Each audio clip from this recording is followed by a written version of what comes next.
എല്ലാവർക്കും മലപ്പുറം സ്റ്റോറീസിലേക്ക് സ്വാഗതം. 2025 July 15 Tirurangadi block panchayat ഓഡിറ്റോറിയത്തിൽ വെച്ച് നടന്ന പട്ടയമേളയുടെ കാഴ്ചയാണ് ഈ കാണുന്നത്.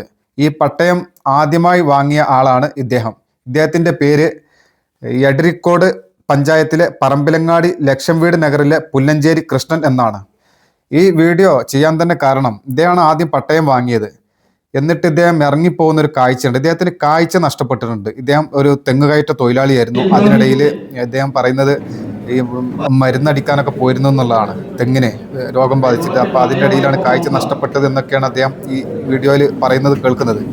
അപ്പോൾ വീട്ടുകാരോടും അദ്ദേഹത്തിൻ്റെ ഭാര്യയോടൊക്കെ ചോദിച്ചപ്പോൾ ഒരുപാട് ചികിത്സകളൊക്കെ നടത്തി അത് കാഴ്ച ശരിയാക്കാൻ കഴിഞ്ഞില്ല എന്ന് പറഞ്ഞത്.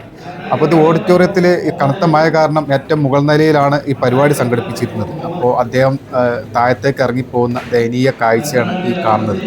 അപ്പോൾ ഇത്തരം പട്ടയമേളയൊക്കെ നടത്തുമ്പോൾ ഈ ജീവനക്കാർ, ഉദ്യോഗസ്ഥർ വളരെയധികം ശ്രദ്ധിക്കേണ്ട കാര്യമാണ്. ഇത്തരം ബുദ്ധിമുട്ടുള്ള ആളുകളെ എത്ര വർഷം കാത്തിരുന്നിട്ടാണ് അവർക്ക് പട്ടയം ലഭിക്കുന്നുണ്ട് എങ്കിൽ പോലും അവർക്കത് താഴത്ത് നിന്ന് കൊടുക്കാനുള്ള ഒരു സൗകര്യം ഏർപ്പെടുത്തി കൊടുക്കണമായിരുന്നു.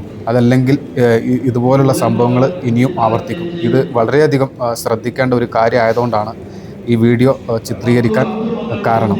മറ്റൊരാളും ഞാൻ ഈ പരിപാടി പകർത്താൻ വേണ്ടി പോകുമ്പോൾ മറ്റൊരാൾ ഇതുപോലെ മുകളിലേക്ക് കയറി പോകുന്നുണ്ടായിരുന്നു. അപ്പോൾ അദ്ദേഹം പട്ടയം എൻ്റേത് റെഡി ആയിട്ടില്ല, അപ്പോൾ അതൊന്ന് ഇത് ചോദിച്ചു നോക്കാൻ വേണ്ടി പോവുകയാണെന്നാണ് പറഞ്ഞത്. അപ്പോൾ അദ്ദേഹം ആ കോണി കയറി ബുദ്ധിമുട്ടി പോകുന്നത്, ഒരു സ്ഥലത്ത് നിൽക്കും പിന്നെയും പോവും, അങ്ങനെ ഇടങ്ങാറായി ബുദ്ധിമുട്ടിയാണ് അദ്ദേഹം കയറിപ്പോയിരുന്നത്.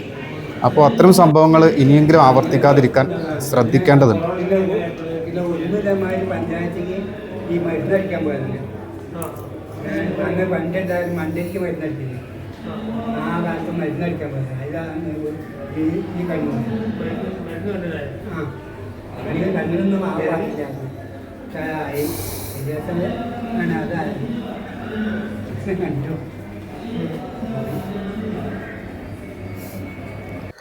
മഴ കാരണമാണ് ഓഡിറ്റോറിയത്തിൽ മുകളിൽ വെച്ച് നടത്താനുള്ള കാരണം എന്നത് ശരിയാണ്.